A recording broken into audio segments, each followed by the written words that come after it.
meu pai não me rejeita. Esse tem sido um louvor que tem sido ministrado em várias igrejas hoje, e a letra dessa canção, ela é maravilhosa. Ela entra na nossa alma, penetra no nosso espírito e ativa o secreto em Deus. É aquela canção que ela é realmente uma adoração e um clamor ao Espírito Santo de Deus.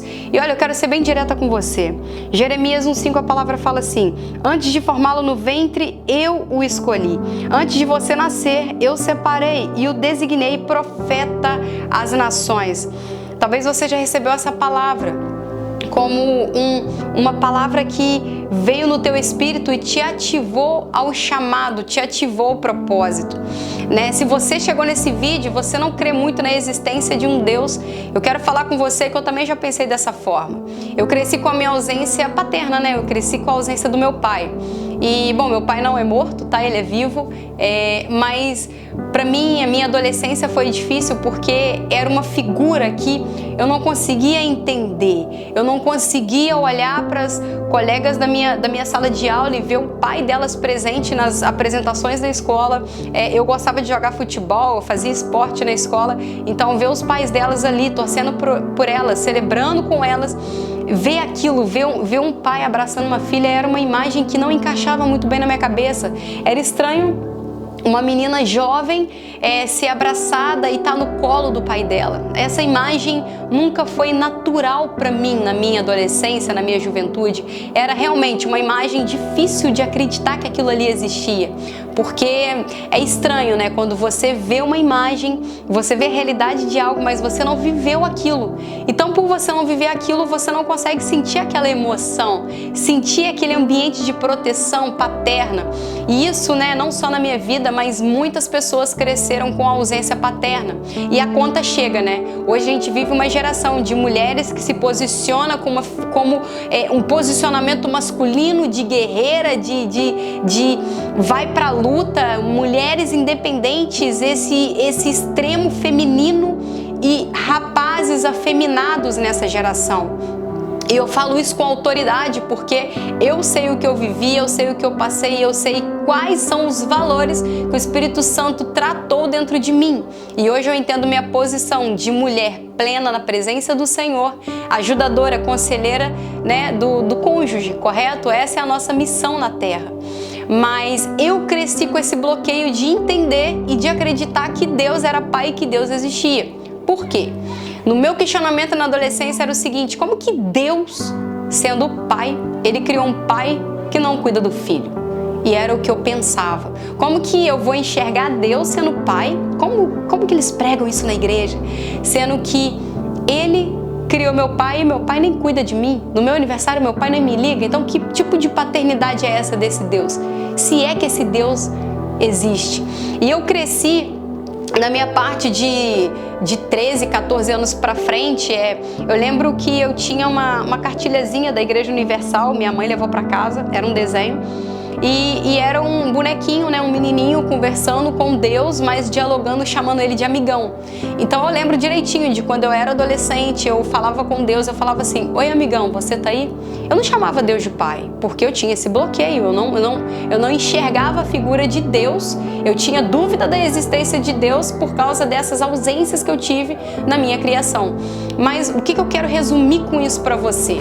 Se você cresceu com essa ausência, se você tem as suas dúvidas, os seus questionamentos, se é que Deus existe, será que para eu conhecer Deus eu tenho que ir para essa coisa chata que é a igreja, eu tenho que ficar indo no culto, eu tenho que dar dízimo, eu tenho que dar oferta, eu tenho que ficar escutando pastor falar gritando, Calma, eu tô falando de Deus, eu não tô falando da instituição da igreja. A igreja é o corpo de Cristo, isso você vai entender na sua caminhada. Mas eu quero dizer para você que Deus, ele existe.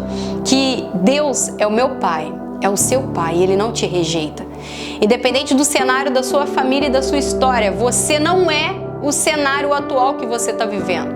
Deus, ele te chamou para ser profeta das nações. Se eu olhasse há 15 anos atrás, eu nunca estaria gravando um vídeo falando da paternidade de Deus e falando dos milagres, dos sinais e maravilhas e provisões que eu vivo caminhando com o meu Pai. E o meu Pai é o meu Senhor. Ele deixou o Espírito Santo, que é o meu ajudador, o meu conselheiro, e transformou e mudou o meu caráter, mudou a minha mentalidade. E isso trouxe um rompimento genuíno e absurdo dentro de mim. Então, o que eu quero deixar para você é que o meu Pai não me rejeita. Deus, Ele não te rejeita. Não transfere a sua expectativa negativa para a figura de Deus. Deus permite algumas coisas e nem todas as perguntas que a gente tem, nem todos os questionamentos que a gente carrega, a gente vai receber essa resposta em vida. Desculpa te dar essa notícia, mas Deus, Ele é Deus. Se Ele quiser responder, Ele vai responder. Se Ele não quer responder, Ele não quer responder. E ponto final. Mas uma coisa eu posso te dizer, essa maldição hereditária na sua família, Ele quebra em nome de Jesus. Através do seu posicionamento. Através do nível que você se achega a Ele e do quanto que você crê na palavra de Deus e em Cristo Jesus. Então eu estou aqui como uma boca de Deus, como uma boca profética, não só para falar que Deus pode fazer, mas para compartilhar com você o que Ele fez em mim e tem feito através de mim. Eu vivo a paternidade de Deus e eu sei que Ele é um Pai que não me rejeita. Numa das orações mais difíceis que eu fiz, eu falei com Deus, eu falei, Senhor, ou o Senhor muda minha vida completamente, ou vai ser difícil caminhar e acreditar que o Senhor tem um chamado para minha vida. Essa oração foi na sexta-feira. Na segunda-feira eu recebi uma mensagem de uma oportunidade de estar vindo para servir e trabalhar na igreja local aqui no estado do Rio de Janeiro, e eu morava em Minas Gerais. E já tem 3 anos que eu moro aqui no Rio de Janeiro. Eu cheguei só com uma mala azul, um par de meia dos Minions e alguns livros. E em 3 anos eu posso dizer que Deus, Ele mudou completamente a realidade da minha vida. Hoje eu tenho uma empresa, eu trabalho numa agência, eu trabalho na área de marketing. Sou apaixonada em servir na área de mídia, na igreja local, na área de intercessão também. E o que eu vivo hoje é completamente uma resposta do céu para o meu posicionamento diante do meu Pai. E esse Pai que mudou a história, a realidade da minha vida, Ele pode fazer coisas maiores na sua vida também. Você só precisa crer. Você só precisa tirar essa armadura de questionamentos, tirar essa armadura do seu achismo pessoal e se achegar ao Senhor. Não se baseia Deus com as figuras negativas que você já teve aí na sua casa, nos seus relacionamentos de pessoas cristãs, mas que não tiveram caráter, ainda não teve um caráter transformado. Saiba que Deus, quando ele entra numa casa, Ele entra para transformar. Ele não faz meia obra, Ele faz uma obra completa. E assim como eu tenho vivido e vou continuar vivendo grandes maravilhas e feitos do meu Pai na minha vida, Ele vai fazer na sua também. Amém? Que essa palavra tenha sido uma flecha, uma gasolina, um querosene na fogueira do seu coração e que você conte testemunhos de cura, transformação, de libertação, de encorajamento, que seja uma palavra profética para o destino da sua vida e da sua família, em nome de Jesus.